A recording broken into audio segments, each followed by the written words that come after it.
Aming Panginoon, lumalapit kami sa inyo nang may pasasalamat sa buhay ng aming mahal na ninang at ninong.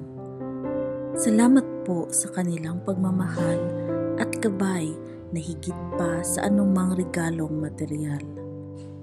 Lubos po kaming nagpapasalamat sa kanilang suporta at sa pagmamahal na patunay ng inyong biyaya. Ngayong Pasko, pagpalain ninyo sila ng mabuting kalusugan, kapayapaan at kasaganaan. Punuin ninyo ang kanilang puso ng init ng inyong presensya upang patuloy silang maging inspirasyon.